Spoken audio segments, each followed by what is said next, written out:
después la fe, la certeza de lo que se espera, la convicción, ya conmigo, convicción de lo que no se ve. Confía aunque no veas. Amén. La fe, en este caso, lo que está escribiendo este verso, un poquito el contexto, la iglesia en hebreo va pasando por una persecución muy fuerte y es por eso que se resalta mucho la obra que Jesús hizo o que Jesús quería hacer con ellos para que ellos retornaran nuevamente a la fe, porque es que nosotros creemos que fue el apóstol Pablo le dice o le narra muchos hombres del Antiguo Testamento quienes también tuvieron fe para que ellos se inspiraran en sus profetas o sus padres espirituales en este caso. Así que en este caso particular vamos a hablar en este punto específico de Hebreo 11.1, que la fe no depende de lo que tú ves, sino de lo que tú crees. ¿Por qué? Porque cuando tú depositas tu confianza en la palabra, en el Señor, obviamente cuando uno cree en la palabra de un hombre, uno está creyendo en el hombre que dice la palabra. Entonces cuando tú crees en la palabra de Dios, estás creyendo en Dios. Por eso cuando es muy grave cuando las personas no creen en la palabra, porque no están creyendo en Dios. De lo mismo cuando tú le dices, yo no confío en tu palabra porque no confío en ti. Tú me has dejado mal, tú me has sido fiel, tú has sido, en este caso, no me has cumplido lo que yo te he pedido. En este caso, cuando creemos en la palabra, estamos creyendo a Dios. Si tú confías en la palabra, estás confiando en Dios. Por lo tanto, como Él no miente y Él siempre cumple, Dios es creíble, Dios es confiable. Tú puedes confiar en su palabra, inclusive cuando Él está en silencio, Dios siempre está trabajando para que darte el cumplimiento de lo que de alguna manera estamos creyendo. Así que en este caso podemos recordar el momento de Abraham, cuando Dios le prometió a Abraham un hijo, cuando Dios le dijo, te voy a dar descendencia. Abraham era estéril, su esposa también era estéril, pero había algo más, que Abraham ya era viejo, porque Abraham estaba en una vejez muy avanzada, en la cual ya Abraham no estaba pensando en producir ningún tipo de niños, sino estaba pensando ya quizás en su vejez, pasar los últimos tiempos y morirse. Pero Dios lo reta en este momento a Abraham a creer que él podía hacer a través de Abraham y Sara. Pero lo normal sería, bueno, si tú eres Dios, desciende el Hijo del cielo, ya yo lo recibo, pero no, Abraham tuvo que creer que a través de ese cuerpo de su vejez, Sara tuvo que creer que a través de ese cuerpo de su vejez, Dios podía hacer algo en medio de ella. Así que no importa cómo está la condición en la cual tú te encuentres, Dios siempre puede hacer el milagro a través de ti. La gente dice, bueno, pero ya yo soy viejo, o ya yo no tengo fuerza, o ya yo no hago esto, no hago lo otro, y tú le estás diciendo, Señor, tú no puedes hacer ese milagro.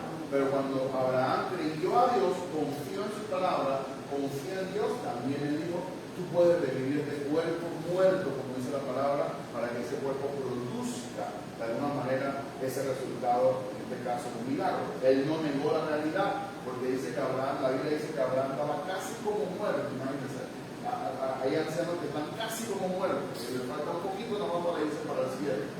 Imagínense, en esa condición estaba Abraham y en esa condición Dios hizo el milagro. Y a mí me gusta siempre resaltar la parte, era de que Dios no hizo el trabajo por Abraham. Abraham tuvo que hacer el trabajo confiando en el Señor.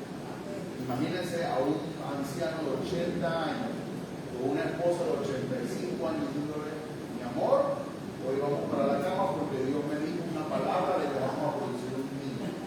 No es lo mismo alguien joven que alguien anciano, que ya no está pensando en eso, que ya no produce su cuerpo nada, pero Abraham tuvo que creer que Dios podía revitalizar aún su cuerpo, su habilidad para producir ese milagro. Eso es muy importante porque no negó su realidad. Hay gente que cree que la fe es ciega, no, la fe no es ciega, la fe ve y confía en la palabra del Señor. Por lo tanto, esa palabra te va a ayudar para que tú hagas de alguna forma cumplimiento de aquella promesa.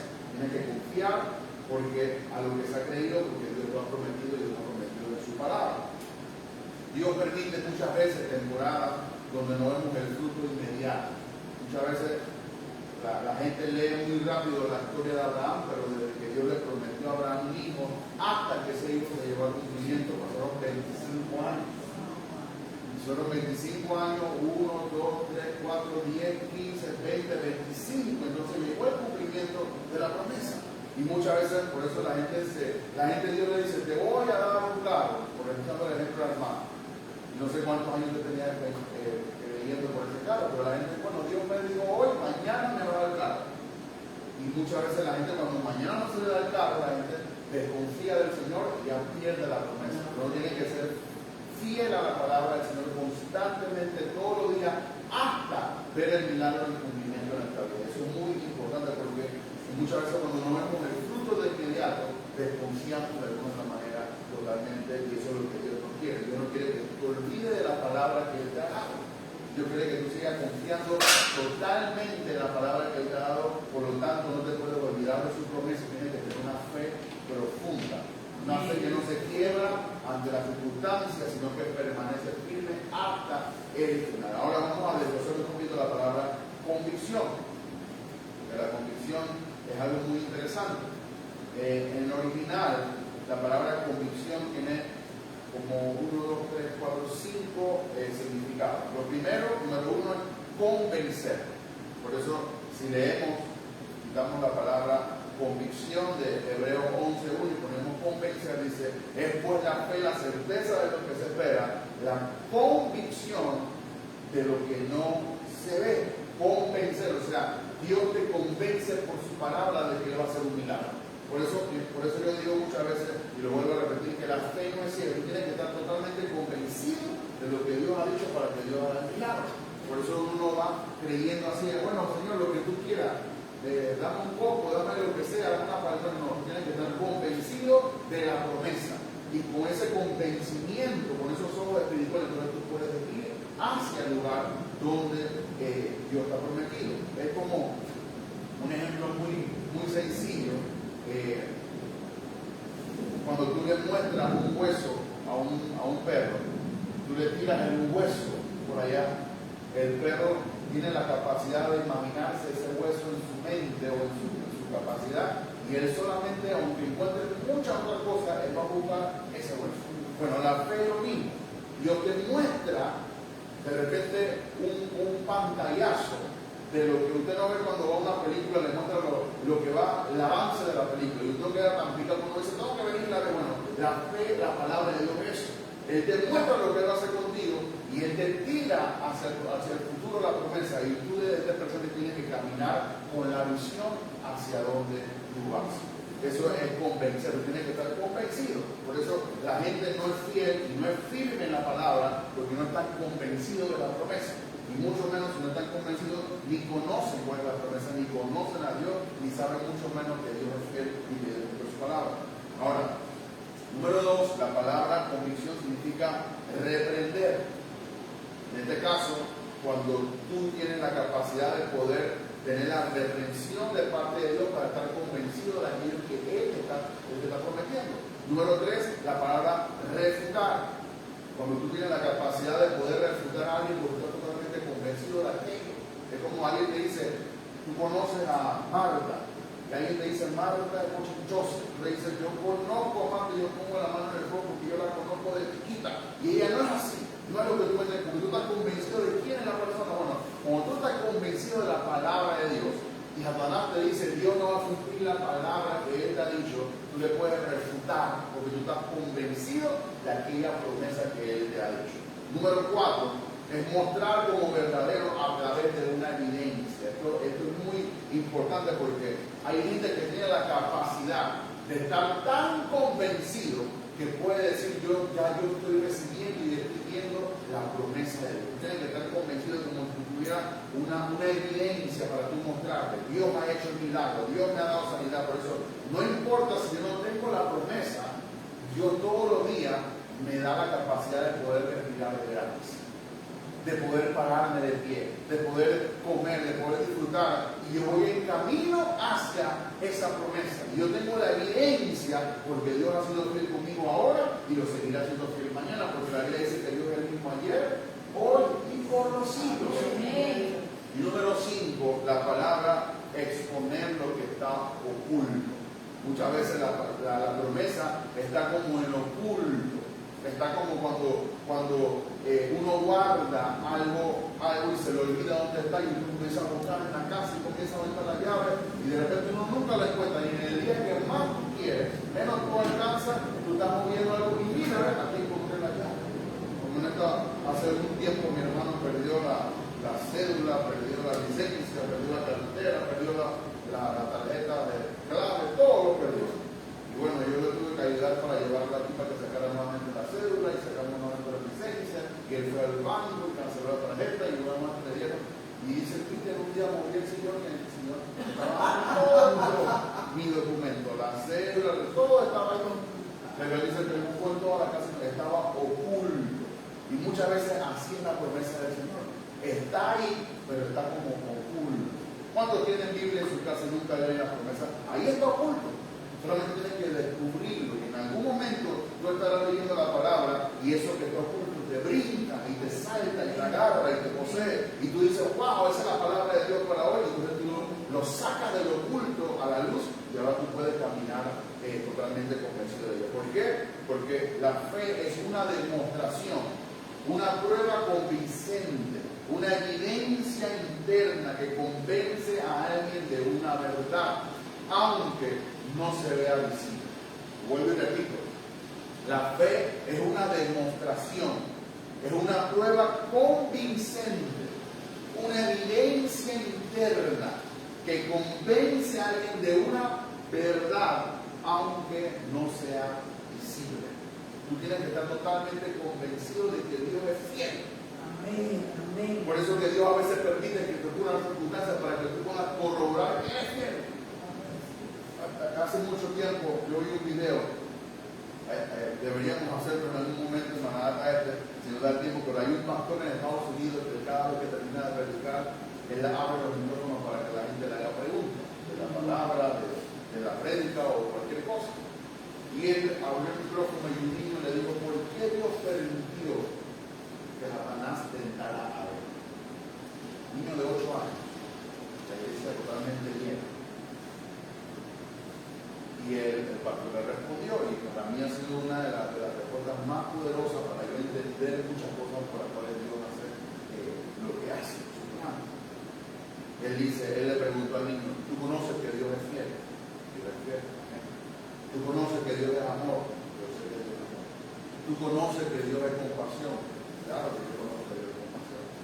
Entonces le digo al niño, ahora, si Adán y Eva nunca hubieran pecado, ¿cómo ellos hubieran conocido que Dios es perdonador y que es compasión? Porque si nunca hubieran pecado, hubieran estado en santidad, desnudos, cubiertos por la gloria de Dios, y alguien le pregunta, ¿Dios es compasión? Claro que Dios es compasión, pero nunca yo he sentido la compasión de Dios para conmigo. Tiene que haber, y esto es sabiduría, tiene que haber un espacio donde el hombre peque o comete un error para entender y comprender que Dios es compasión porque lo hizo por él. De alguna manera, Dios permitió el pecado para revelarle a los hombres quién Él es. Y esto es muy, muy interesante.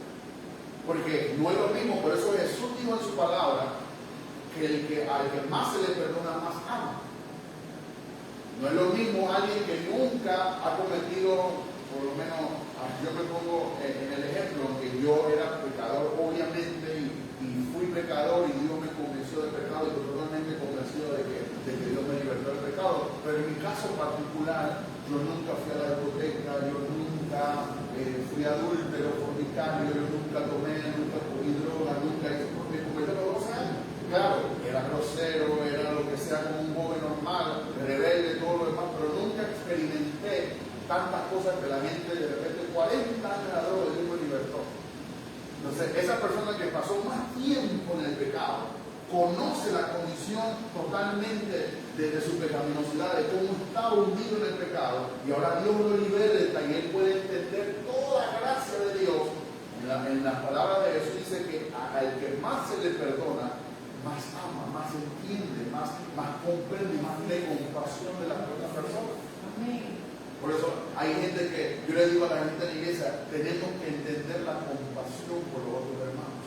Así como Dios es compasivo contigo, así como Dios fue misericordioso contigo, también tenemos que tener compasión y misericordia con otros hermanos. Pero como no entendemos y como no hemos experimentado eso, no podemos extender eso hacia los demás. Lo mismo ocurre con la fe. Dios de alguna manera esconde su revelación, esconde su palabra para que tú lo descubras Y Él permite circunstancias para que tú puedas obtener la fe de Dios. Por eso vamos a pasar por muchas tribulaciones y pruebas, pero con el único objetivo de que tú puedas seguir confiando o que desarrolles fe en el Señor. Y cuando tú entiendes eso, puedes tener una perspectiva diferente. Ahora, cuando se dice la palabra que la fe es la convicción de lo que no se ve, el autor aquí está expresando algunas cosas que son importantes que usted la pueda entender. No es una fe ciega, como bien decimos, es una certeza interna basada en la revelación o en la palabra del Señor. Yo sé que a todo el mundo no se le revela la convicción de la palabra de Dios, porque algunos están convencidos, otros no. Yo le puedo decir a una hermana, Dios te va a sanar. La hermana dice amén. En cambio, yo cuando le voy a decir a alguien eso, y la gente me dice, yo sé que Dios me va a sanar. Entonces yo puedo entender que hay gente que tiene grado de fe y convicciones diferentes. Yo fui a orar la semana pasada, el sábado, por una hermana que tiene cáncer. En este caso la hermana ya había orado por ella, pero la hermana quería que se bautizara, quería bautizarse. Y yo no entendía cómo bautizar a alguien que no puedo sumergir. Y en este caso yo le pregunté a nuestro padre espiritual y le dije, a la hermana quiere bautizarse, pero no puede ser sumergida, no la puedo llevar a un río, no puede porque tiene cáncer en la parte de atrás del cuello, una protuberancia en el cuello. Así que no la puedo sumergir, o sea, no sé cómo hacerlo. Mi papá me dijo, bueno, hazlo por aspersión. Aspersión es que tú le tiras el agua encima por la fe, como la hermana no puede ser sumergida. Eso es lo que hace la Iglesia Católica, porque lo que pasaba era que mi papá me echó todo el cuento, la historia. Lo que pasaba en los siglos pasados es que no había ríos que no fueran contaminados. Y la gente no era común bautizarse en río como nosotros lo hacemos. Así que en la Edad Media, en la Edad Medieval, los ríos estaban contaminados y nadie lo bautizaba en los ríos, pero la gente quería bautizarse. Entonces la gente lo hacía era por las personas, tiraban el agua encima, le decían en el nombre del Padre, del Hijo y del Espíritu, tú recibes el bautismo, que hoy lo que la Iglesia Católica hace, nosotros tenemos la capacidad totalmente de poderlo hacer, pero nosotros lo hacemos en modo de eso. Inclusive el río Jordán, donde mucha gente se bautiza, no es un río que está totalmente sano, es un río que está contaminado por la humanidad misma. Sabes que aquí en Panamá se mete un río y sale sin un brazo. Por la contaminación, la gente tira la basura, la gente hace necesidad en el río, y tanta contaminación. Lo que pasó allá, no me acuerdo cómo se llama eso, en el interior, que los ríos estaban contaminados y la gente estaba tomando agua contaminada, porque los desechos de los cuerpos lo estaban tirando al río y la gente tomaba eso y se estaba contaminando, se estaban muriendo. Entonces, no es muy común que uno, en la Edad Media, era la gente sumergida en el agua, pero la hermana quería. Y la hermana me decía, yo sé que yo voy a ser sanada y yo quiero bautizarme. ¿Cómo yo me voy a negar a bautizar a alguien que quiere ser bautizar? No porque yo la convencí, no porque yo le doy el brazo. Ella me dijo a mí, antes de yo decirle que ella quería ser bautizada. Ahora, obviamente entendemos que quien no se bautiza no es que es un requisito para ser salvo, pero cuando tú recibes a Jesús, tú quieres dar una evidencia de tu fe, de que tú mueres a tu Dios y ahora naces de nuevo. Eso realmente es la fe, que salga de una certeza interna. Cuando yo veo a pastores que quieren tratar de doblarle el brazo a la gente para que crea, eso no es fe. Porque la fe nace de un corazón en la cual está convencido por la palabra de Dios. Por eso que nosotros tratamos de predicar la palabra, porque la fe viene por el oír y el oír la palabra de Dios. Si yo he hecho cuentos aquí o he hecho historia, ningún cuento, ninguna historia te va a provocar fe, pero la palabra sí provoca fe y nace entonces una certeza interna para que tú tengas una fe basada en la palabra. Número 3, la fe es, o la convicción que no se ve, actúa como una evidencia interna dada por el Espíritu Santo. Dice la Biblia que a todos los que son hijos de Dios son guiados por el Espíritu Santo. Igual la Biblia también dice cuando Jesús dijo, les conviene que yo me vaya porque vendrá un Consolador y Él os guiará a toda verdad. Por eso la guianza del Espíritu Santo siempre el Espíritu te va a guiar a que tú tengas fe. El diablo por un lado te está diciendo no lo hagas, no eres capaz, Dios no te va a sustentar, pero por otro lado el Espíritu Santo, hazlo, ora, busca al Señor. Por eso cuando usted tenga En algún momento de su vida usted va a experimentar eso. Hay momentos que usted no quiere orar, no quiere ayunar, no quiere hacer nada para Dios. Pero cuando llegue el momento donde usted sienta orar, aproveche ese momento.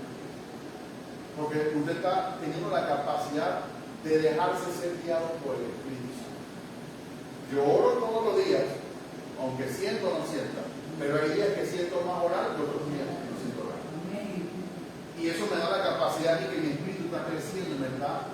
Yo estoy poniendo mi querer espiritual por encima de mi querer natural. Y eso no sucede en nuestra común. Es como cuando yo he aprendido que hay que comer con hambre. La gente come porque hay que comer, pero no comer con hambre. Y si tú te pones a pensar, si tú comes con hambre, tú puedes aguantar mucho más del tiempo que te toca comer. No es que hay que comer siempre a las 12, que era lo común, es el ritmo de la gente. Las 12 es el almuerzo, pues tiene que comer. Pero hay veces que son las 12 y tú no tienes ganas de comer. Y la gente come porque son las 12, pero tú puedes aguantar hasta las 12. Es donde el cuerpo te dice que realmente necesita el alimento. Es donde el Espíritu Santo muchas veces te va a decir, es tiempo de orar, es tiempo de ayunar, es tiempo de buscar al Señor. Como la hermana decía que Dios le dijo que Dios va a levantar un ejército aquí de hombres y mujeres. De la misma forma yo estaba ya orando y Dios me dijo, quiero que ayunen más al mes. Amén. No solamente como algo personal, sino aumenta 2 veces al mes el ayuno en la iglesia. Gloria a Dios. Yo sé que eso no fue el diablo porque Dios no me va a decir que ayune. Eso fue que el Señor, porque estoy siendo dirigido por la guianza del Espíritu Santo. El diablo me va a decir, no ayunes, cierra los ayunos. Eso no va a ocurrir nada. Eso es el diablo. Pero Dios siempre me va a guiar a la verdad. Ya te digo, la verdad. La verdad. Así que la fe verdadera, que hablamos aquí en Hebreo 11:1, no se basa en lo visible. O sea, tú no tienes que ver para creer, tienes que creer para ver. Hay gente que ora, Señor, si tú me prometiste esto, que el hermano Luna venga con una camisa roja. Y ahí yo voy a estar convencido de que entonces tú me vas a dar la palabra. Tratamos de ver para creer. Pero es todo lo contrario. Yo tengo que creer para luego ver. Porque la fe no está basada en lo que tú ves. Por eso dice la Biblia que no caminamos por lo que vemos, sino por lo que creemos. No una fe por vista, una fe basada en la palabra del Señor. Por lo tanto, no es una comprobación humana. Señor, yo sé que Dios habla por sueño. Yo sé que Dios da visión. Pero ¿qué pasa si Dios nunca te da una visión de un sueño? Entonces nunca vas a creer en el Señor. Yo he tenido sueños y ya cada vez que he crecido espiritualmente debo de tener mucho menos sueños. Ya yo no sueño con nada. Muy pocas veces sueño. En este caso he tenido 3 sueños con mi mamá. Obviamente porque ella está en mi mente. Estoy pensando en las circunstancias que yo he tenido recientemente con ella. Pero ya yo he dejado de soñar mucho, cosas que antes soñaba que no tenían nada que ver con lo que yo estaba ocurriendo, ni nada que ver, ni nada que contribuir. Pero si yo nunca tuviera un sueño, en mi caso particular, que nunca sueño con nada ni con nadie, entonces yo digo, Señor, pero tú nunca me hablas. Ahora que yo voy a creer, yo voy a poner, porque pongo mi confianza en la palabra de Dios. Aunque tenga sueño, hay gente que dice, ay, que cuando el pastor habla yo me despeluco. Y el día que no te despeluca, pues el pastor no habla. Porque la gente está basando su fe en una comprobación humana. Ay, pero es que cuando el hombre o la mujer de Dios habla, siento la corriente por todo mi cuerpo. Yo no digo que eso no es el Espíritu. Puede ser una reacción o puede ser tú reaccionando a su presencia. Pero ¿qué pasa en el momento cuando tú no tienes esa experiencia con Dios? Entonces la gente busca iglesias donde tengan experiencia y no busca iglesias donde tengan convicción en la palabra de Dios. Porque es rico sentir, yo no lo niego, es rico sentir que hay una corriente por todo tu cuerpo. Es rico sentir que te despelucaste porque el Espíritu no está contigo. Es rico llorar, es rico mutear, es rico hacer todas esas cosas porque somos humanos y somos sentimentales. Y uno se derrama delante de la presencia de Dios, como dice el salmista, derramado mi alma delante de ti. Y uno sabe, pero ¿qué pasa cuando no tenemos esa experiencia? ¿Dónde está basada nuestra fe? En la palabra de Dios, en lo que Dios ha dicho. Aunque yo no siento, que yo no veo, que no me despeluco, pero tengo un sueño, una visión, yo sé que Dios es fiel. Yo sé que Dios es real. No por lo que yo y mi hermano, que yo me despeluco, claro que me despeluco. Claro que siento su presencia muchas veces. En una ocasión estaba en mi cuarto, en la la casa de mi mamá, cuando teníamos la antigua casa en Parque de Febre, y mi cuarto era muy grande, o sea, era muy largo. Entonces, siempre la gente que se quedaba en la casa dormía en mi cuarto. Mi tío que llegaba dormía en mi cuarto. Yo tenía un tío que no estaba en mi cuarto, pero él dormía ahí en la casa. Y ese día le llamaban un cochito, le llamaban Rafael. Él durmió en el cuarto. Y yo en ese acosté a dormir, como a la 1 de la mañana sentí que tenía que orar. Me arrodillé, me puse mi sábana encima y me arrodillé en la cama. Y en ese momento, cuando yo comencé a orar, yo sentí que la presencia de Dios vino en el lugar. No le puedo explicar de una forma, no sé qué oré, si fue que lo activé de una manera, pero no sé. En ese momento que Dios me dio hora, yo sentí que ¡puf! Vino la presencia. Y mi tío se levantó. Y mi tío dijo, ¿qué pasó? Acabo de sentir algo raro aquí. Yo digo, yo estoy orando nada más. O sea, mi tío pudo percibir lo que yo sentí en el mundo espiritual. Pero hay veces que yo oro, el Espíritu me dice ora, y yo no siento absolutamente nada. Pero yo estoy convencido por la palabra que Él está conmigo. Amén. Porque la Biblia dice, no me dejaré huérfano. Yo estaré con vosotros todos los días del día hasta que el Señor venga. Entonces tú tienes que estar basado tu fe en lo que dice la palabra de Dios. Amén. En lo que Dios ha dicho por ti. Amén. Si Él dijo, yo soy tu sanador, créelo, aunque tú no sientas que te estoy sanando, cree que eres tu sanador. Si Él te dijo, yo soy el Dios que levanto bandera, cree que Dios va a levantar bandera por lo que dijo en su palabra y no por lo que tú puedas ver, porque muchas veces Dios te va a decir cosas que tú no vas a ver con tus ojos naturales mucho en algún tiempo. Yo te voy a decir, te voy a levantar y todo lo que tú ves que te estás muriendo. Entonces tú tienes que superar lo que tú ves por la palabra de Dios y poner por encima de tus circunstancias la palabra de Dios. Por eso la Biblia dice, sea Dios veraz, todo hombre en Dios. ¿Por qué? Porque la fe en Dios está por encima. Por eso Dios es un Dios sobrenatural. ¿Qué significa sobrenatural? Que Dios está por encima de la naturaleza. El doctor naturalmente dice, ya no podemos hacer nada, pero Dios es un Dios sobre la naturaleza. Y Él puede hacer cosas sobrenaturales que la gente no entiende, que la gente no comprende y que la gente se vuelve loca. Porque ¿cómo es que pasó eso? Yo no sé, pero Dios es un Dios sobrenatural. Entonces, ahí está la convicción de la fe. Sino que la fe o la convicción es una convicción profunda, dada por Dios, que da una certeza de realidades, oiga esto, invisibles pero verdaderas. Repito, la convicción tiene que ser una fe profunda, dada por Dios, que da una certeza de realidades invisibles pero verdaderas. Nosotros no podemos ver la presencia de Dios ahora mismo. Quizás la podemos sentir en algún momento. Porque mucho más allá, nosotros no podemos ver los ángeles de Dios, pero créanlo.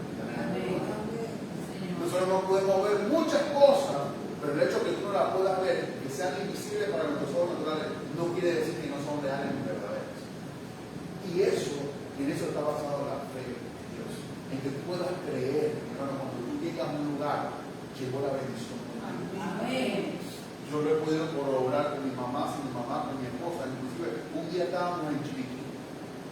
Y así de la nada, Micaela quería ir a un lugar y estábamos ahí, bueno, vamos a entrar al lugar. Y yo le digo antes de entrar, mire, este lugar está bien vacío. Pero me nació así de repente, no es que yo estaba orando ni que estaba no nada. Yo le dije, cuando vamos a entrar, usted va a ver que el lugar se va a llenar. Entramos, el lugar estaba completamente vacío y en verdad que no hay mucha gente. Y de repente llegó uno, de repente llegó otro, y de repente hasta la misma dueña se dijo, oiga, vengan todos los días porque ustedes entraron y todos se llenaron. Pero uno no está consciente de eso. Uno está consciente de los problemas y que debo aquí, que debo allá, que mira acá. Pero si tú estuvieras consciente de la palabra de Dios, tú lo comienzas a ver las cosas. Y eso en eso está basada la fe de Dios. Aunque en este caso nos estamos refiriendo a un término solamente de convicción. Y de todo lo que hemos dicho, de un solo verso. Para que usted vea que usted puede enriquecerse de la palabra de Dios todos los días. Por lo menos un verso diario. Yo coloco todos los días en Facebook un verso diario. Y la gente quiere más y quiere más. ¿Y cómo me mueve eso? Bueno, lea la Biblia también. Y busque la palabra de Dios. Estamos refiriendo a un tipo de revelación o de concepto bíblico basado en Hebreos 11.1. Y esto obviamente está relacionado mucho con la confianza inquebrantable en el Señor o quién es el Señor. ¿Por qué? Porque tenemos comunión con Él. Estamos creyendo en un Dios que no vemos, pero un Dios que creemos, en un Dios que experimentamos todos los días. Y aunque tenemos ojos naturales, tenemos que tener también ojos espirituales para poder ver la realidad muchas veces de las circunstancias que ocurren. Por eso la certeza espiritual produce siempre fe. Repito, la certeza espiritual produce siempre fe. Ahora, en este caso podemos hablar de Abraham, podemos hablar de Moisés. Ellos vieron de alguna forma todo lo que Dios hizo en su vida, todo lo que Dios hizo en su vida, pero ahora quiero hablarle del versículo Salmo 138, verso 8. Salmo 138, verso 8. Dice: Jehová cumplirá su propósito en mí, tu misericordia, oh Jehová, es para siempre. A veces pareciera como que si Dios se demorara. Estamos orando, esperamos, y de repente como que vemos que no hay respuesta alguna de lo que Dios quiere hacer con nosotros. Pero debemos recordar que Dios opera no según nuestro tiempo, sino según su plan y propósito. Y eso es algo muy importante, porque la fe, oiga esto, la fe no se trata de esperar, sino de esperar con esperanza. Por eso cuando tú tienes fe, tú tienes que añadirle a la fe esperanza. Cada creyente que parte de la tierra, parte con fe, pero parte con la esperanza que en algún momento el Señor lo va a levantar. Es diferente cuando tú tienes esperanza. Por eso dice que la hermana de la fe es la esperanza. Tú tienes que esperar algo cuando tú tienes fe. Si yo te pregunto, ¿tú tienes fe? Sí, ¿qué tú esperas? Yo espero que mi familia se salve. Yo espero que mi esposo Dios lo toque. Yo espero que mi esposa Dios lo levante. Yo espero muchas cosas basadas en lo que Dios ha dicho. Yo espero que la generación de los retos se abra sobre la tierra, como Dios promete sobre mis hijos, sobre mi existencia. Yo espero que mis hijos sean saetas en la mano de Dios. Yo espero que la paz de mis hijos se multiplique. Yo espero que venga mi misericordia, me persiga todos los días de su vida. Yo espero que aunque ande por valle de sombra de muerte, no temerá mi corazón, sino que Él me afirmará. Yo espero en el Señor, pero tengo fe y tengo esperanza en aquello. Por eso, mi hermano, Dios cumplirá su propósito en nosotros. Pero recuerde siempre, es su propósito, no mi propósito. El propósito de Dios se vuelve mi propósito. Pero yo no le digo al Señor, aquí está mi propósito, este va a ser tu propósito. Y eso es lo que muchas veces nosotros nos equivocamos. Yo oigo siempre a la gente, no, que yo quiero ser predicador. Pregúntale al Señor si Dios quiere que predique. No, que yo quiero ser apóstol. Pregúntale al Señor si tan siquiera te va a llevar a ser apóstol. O no sé, que el Señor te guía, pero todo el mundo no va a ser pastor, todo el mundo no va a ser apóstol, todo el mundo no va a predicar. Pero en este caso particular existe un propósito para cada persona en la tierra. El meollo del asunto está en que tú tienes que descubrir cuál es el propósito del Señor para ti. Y eso es algo muy interesante. ¿Por qué? Porque tenemos que orar de acuerdo a su propósito. Hay cosas, y esto lo digo con mucho temor, pero con mucho temor. Hay cosas que hemos estado orando que no son parte del propósito de Dios. Y por eso que esa cosa Dios no la ha contestado, porque Dios tiene que contestar algo que no está incluido en su propósito. Dios no es responsable de cumplir una promesa que Él nunca te ha prometido. Dios tampoco es responsable de añadirte algo que tú quieres, pero que no necesitas. Hay cosas que nosotros queremos, pero que no necesitamos. ¿Cuántos quisieran tener una casa en la playa? Todo el mundo quisiera tener una casa en la playa. Quiere una casa en la playa. Después los pueblos se van para allá. Pero tú tienes la capacidad de poder tener una casa en la playa, además de la casa que tú tienes acá. Ahí la cosa cambia. Hay cosas que tú quieres, pero que tú no necesitas. Hay cosas que tú realmente necesitas. Tú necesitas comer todos los días. Tú necesitas vestirte todos los días. Tú necesitas aportarte todos los días dinero para poder pagar lo que tú debes o las circunstancias todos los días. Esas son cosas que tú, por eso la Biblia dice, dame el pan nuestro de cada día. No me des un buffet, dame el pan que yo necesito para comer diario. Dame mi sustento diario. Entonces, cuando uno está orando, uno tiene que orar, obviamente, todo lo que te dije de la fe, de la convicción, pero entonces uno tiene que descubrir en qué tú vas a invertir tu fe. ¿En qué tú vas a invertir tu oración? ¿Tú vas a invertir tu oración en cosas que Dios nunca te ha prometido o vas a invertir tu oración en cosas que realmente Dios ha prometido en su palabra. Por eso, lo vuelvo y lo repito, la fe no se trata de esperar, sino de esperar con esperanza. El enemigo quiere que tú pienses que Dios se olvidó de ti, que Dios no va a cumplir su palabra, pero por todo lo contrario, la Biblia nos reafirma que Él cumplirá su propósito en nosotros. Ahora, José esperó años tras ser vendido por sus hermanos para poder llegar al trono juntamente con Faraón. Nosotros leemos la historia en un día. Lo vendieron los hermanos, fue esclavizado, trabajó con Potifar, la esposa de Potifar lo tocó, nos metieron en la cárcel y de repente el Faraón tuvo un sueño y después eso lo podemos leer en menos de 45 minutos. Pero fue años de preso. Fueron años donde José oraba, de la cárcel me sacó para reinar, como dice la palabra. Fueron años que tuvo que pasar el tiempo y de repente el copero se acordó de que yo en la cárcel conozco a alguien que interpretaba sueños. Pero ya Josué tenía años en la cárcel. David fue ungido, pero tuvo que huir por mucho tiempo hasta ser coronado. Hasta que no muriera, porque yo le digo, te voy a hacer rey, pero tienes que aguantar a Saúl. Tienes que aguantarlo hasta que él se muera, hasta que yo lo mate. Pero no leemos ni nos ponemos en el lugar de que David tuvo que aguantar a Saúl tantos días. Y los errores, y aquí y allá, y suavidad, y con tal que ya había sido ungido, David siguió honrando la unción que tenía Saúl, porque dice, yo no lo pagué de ungido. Y te dice que David lloró amargamente por tan solo cortar un poquito de su cuerpo. Porque cuando tú tocas la unción de un hombre de Dios, no tocando solamente al hombre, tocando a Dios, quien dio a ser. Entonces David lloró amargamente, pero fueron años de persecución. Inclusive el Salmo 23 fue escrito cuando Saúl estaba persiguiendo a David. Él estaba en una cueva y él dijo, Jehová mi pastor y nada me faltará. Le estaba faltando todo. Jesús mismo esperó 30 años para poder ejercer. Entonces nosotros lo leemos tan fácil, pero el propósito de Dios toma años, hermano. Yo me convertí en el 2005 a los 12 años. Estamos en el 2025. Y algo que Dios me dijo que Él iba a poner a predicar y enseñar en la iglesia, Dios lo está cumpliendo por más de no sé cuántos años. 25 años. Imagínense.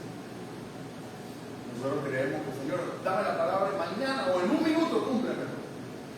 El propósito de Dios toma un tiempo. Yo una vez le pregunté a papá, ¿cuántos años demora edificar a un hombre de Dios realmente? Usted puede aplicar a medio de 17 a 20 años. Que un hombre de Dios realmente ellos pueda decir, este es un hombre de Dios y ya tiene una iglesia próspera y que va corriendo por ahí. Cuando uno habla de tiempo, uno no quiere hablar de tiempo. Porque uno mira el tiempo y uno dice que son las 12 que lo van a comer. El pastor se habla rápido porque cuando uno habla de tiempo, uno dice tengo 60 años. Y el pastor está diciendo que tengo que esperar 25 años para que yo cumpla su papá. Pero que Dios trabaja por tiempo. Y por eso yo te quiero premiar a ti de fe, para que tú puedas resistir en el tiempo hasta que Dios cumpla su propósito. Porque todo comienza pequeño, pero todo lo que es pequeño tiene el potencial de volverse grande. Y aquí hoy estamos una cantidad, pero mañana podemos estar. Amén. Sí, Señor. Pero todo comienza pequeño. Y en el tiempo Dios va añadiendo a personas. Pero por eso necesitamos la fe en este momento.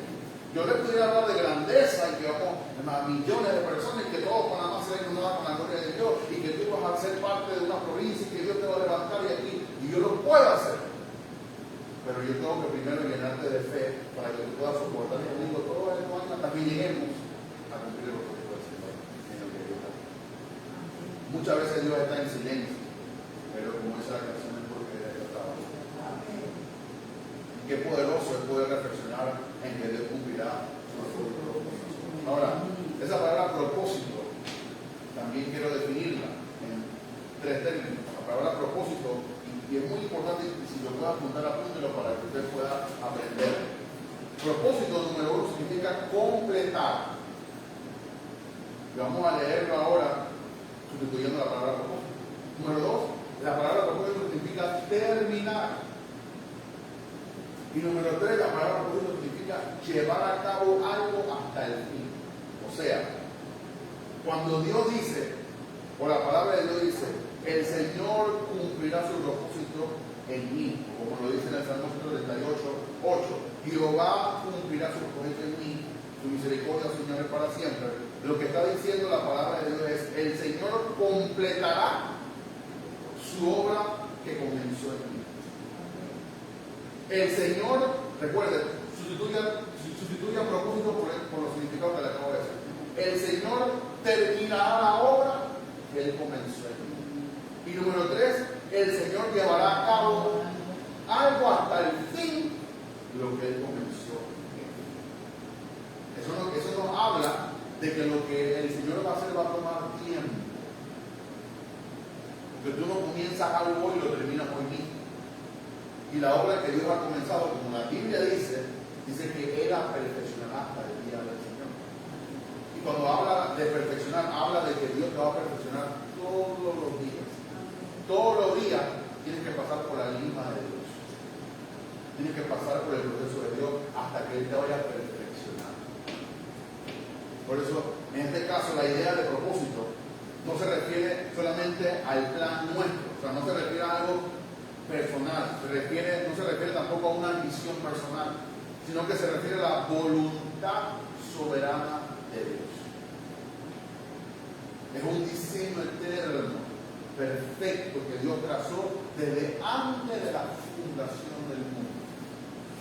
Por eso, mi hermano y mi hermana, yo quiero que cada persona entienda esto. Nosotros no estamos aquí por casualidad. Nosotros venimos y estamos aquí hoy porque viene un hilo conductual desde la fundación del mundo hasta hoy, y todavía seguimos va a seguir hasta que cumplamos los productos de Dios.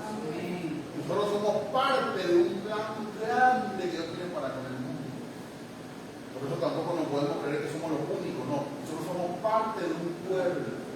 Somos una iglesia, tenemos una visión, pero también tenemos hermanos por todo el mundo que también están haciendo la voluntad de Dios. No podemos ni excluir a ellos, ni tampoco ellos nos pueden excluir a nosotros. Repito, propósito no es un plan nuestro, no es una ambición personal, sino es la voluntad soberana de Dios. Es un diseño eterno y perfecto que Dios trazó desde antes de la fundación del mundo. O sea, Dios pensó en ti y en mí antes de crear todo lo creado. Y eso nos da propósito. Por lo tanto, muchas veces confundimos deseos personales con dirección divina. Todos tenemos deseos personales. Juan, yo le pregunto, y la hermana Brenda que no levanta la mano, ¿cuántos quisieran estar en el cámara tomando una aguatita? Todos quisieran estar en el cámara tomando una aguatita. Ese es un deseo personal, pero es lo que Dios quiere que tú hagas hoy. Quizás no, quizás Dios quiere que tú estuvieras ayunando, y por eso voy a estar aquí. Yo no digo que otros sábados tú no puedas ir, pero otros sábados si tienes la posibilidad y si Dios te da el dinero para el plan. Pero muchas veces tenemos que entender que deseos personales no es la dirección divina. La gente dice, este trabajo me tiene cansado. Hay mucha gente que tiene el deseo de renunciar, pero no lo hace. ¿Por qué? Porque tiene que pagar la escuela a la niña, tiene que pagar la luz, el agua, y aunque no quiera trabajar, tiene que quedarse ahí porque esa es la bendición que Dios te da para pagar su vida. ¿Tenemos deseo personal? No voy a preguntar por los esposos ni la esposa. En un día que el esposo te dijo algo malo o pasó una discusión o algo, ¿cuánto tuvieron el deseo de que este señor que se vaya de mi casa y me deje tranquila? Pero es parte del propósito de Dios, no, porque tú uniste con él, estás casado con él hasta que Cristo venga o que la muerte lo separe. Muchas veces tenemos deseo personal. Alguien que hizo algo mal y tiene el deseo de cortarle el cuello. Claro, porque todos somos humanos. Todos somos humanos. Ayer yo fui para el banco, salí del banco de depositar, después que deposité, prendí el carro, fui a salir de una plaza en Villalucre, yo no sé qué le pasó a un señor y me trancó el señor y me gritó cualquier cantidad de cosas. Yo no le he hecho nada al señor, yo no lo conozco, no sé qué le pasó, de repente se paró con el pie izquierdo y yo le dije, pero ¿qué le pasó? No, nada. Yo la marché para atrás, se fue discutiendo el mismo por el mismo y yo seguí mirando. Sí, yo le digo, hay gente que se muerde sola. Oigo los perros que se muerden la cola, que pelean consigo mismo. Porque está tan arreglado, yo no sé qué le pasó al señor, de repente la esposa le dijo una grosería o no sé, perdió un hijo, no sé. Y hay gente que tiene deseos personales. Pero yo no me puedo dejar llevar por los deseos personales. Número 2, hay mucha gente que tiene sueños humanos. Sueños no ya como tú te duermes, te das sueños, sino que tiene sueños humanos. Yo quiero ir, ¿cómo tú te ves aquí a 5 años? Después de tener un local, quieres tener 5. Por tener una iglesia, como papá dice que quiere tener 100 iglesias aquí en Panamá. Ese es un sueño que él tiene. Pero tenemos que también tener el plan eterno. ¿Qué es lo que Dios quiere realmente para nosotros? Número 3. Hay gente que quiere caprichos. Hay gente que son caprichosos. O sea, quieren algo porque lo quieren y lo consiguen porque quieren hacerlo, porque quieren y porque quieren y porque quieren. Hay gente, yo quiero ser pastor, yo quiero ser pastor, yo quiero ser pastor, yo quiero ser pastor, y ponen una mesita y ponen 2 o 3 sillas y ya son pastores. Ellos, pues, según ellos. Y tú lo vas predicando cualquier clase de locura. Porque primero, porque no es pastor, segundo, no tiene una iglesia, y tercero, es un capricho personal de la gente. Pero realmente es un llamado del Señor para ti. No, yo no estuviera aquí hoy si yo no hubiera sido llamado por Dios. El otro día estaba hablando con papá y papá me dijo, Hijito, tienes que comprender. Yo no le digo esto a todo el mundo, pero usted es un llamado de parte de Dios. Amén. Cuando él me dijo eso, ahí sí sentí la presencia de Dios. ¿Por qué? Porque yo sé que realmente lo que yo estoy haciendo es porque Dios me llamó, no es porque yo me llamé solo. Yo no le dije, papá, póngame y yo quiero predicar. Yo, si por mí yo estuviera en la última silla para llegar sentado, nada más quiero escuchar los recipientes y no me voy a quedar tranquilo. Pero yo tengo que entender que es un llamado de parte. Así como Dios también te hace un llamado a ti para que te hagas ayuno, o te hace un llamado para que hagas cualquier cosa en lo que Dios quiere que hagas. Porque Dios no está obligado a cumplir nuestros planes, sino está obligado a cumplir su plan, su propio destino. Y a veces le digo, a veces yo estoy batallando con cosas personales en casa, quiero hacer esto, quiero hacer lo otro, y no encuentro, no hago aquí, no hago acá. Pero cada vez que estamos en una misión, yo lo puedo corroborar en la iglesia, necesitamos esto. Una hermana me dice, pastor, por aquí, Dios me dice por acá, yo consigo, y siempre se consigue para lo de Dios. Yo le digo, Señor, gracias, porque tú siempre me confirmas que cuando estamos trabajando para ti, tú siempre nos das ayuda. Siempre nos das sustento. Siempre nos das ayuda. ¿Por qué? Porque estamos trabajando para su plan, para su propósito. La cosa es que Dios te va a suplir si tú eres parte de su plan.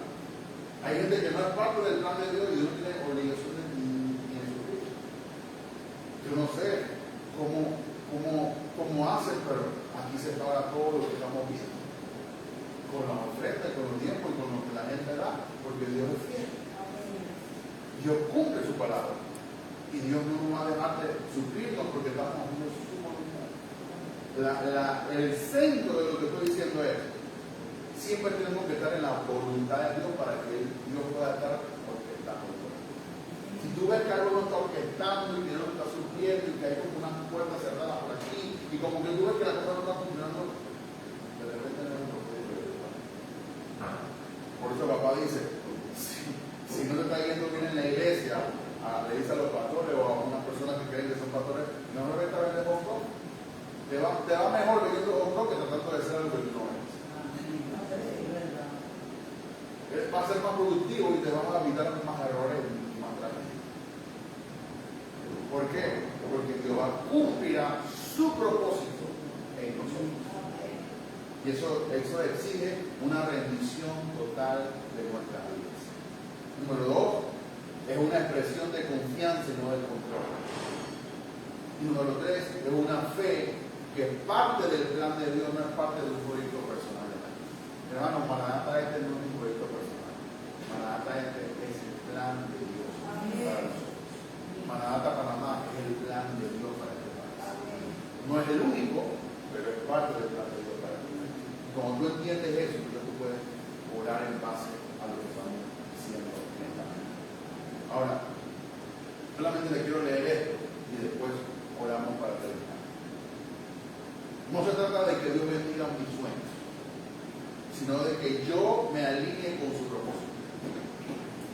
Porque cuando oro diciendo, Señor, cumple tu propósito en mí, estoy renunciando a mis caprichos, a mis metas egoístas, y estoy aceptando que su voluntad es buena, agradable y perfecta, aunque muchas veces no se parezca a lo que yo estoy pidiendo o yo espero de Dios.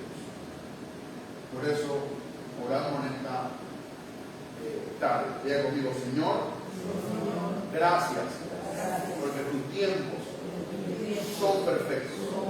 Ayúdame a no desesperarme mientras espero tu obrar. Aumenta mi fe para confiar en lo que estás haciendo. Es mucho más grande de lo que yo imagino. Aunque no lo vea hoy, yo sé que tú nunca llegas tarde. Y tú cumplirás tu propósito en mi vida. En el nombre de Jesús. Amén. Y den un fuerte aplauso al Señor. Bueno, mis hermanos, ha sido una bendición tan poderosa poder compartir la palabra y estamos bendecidos.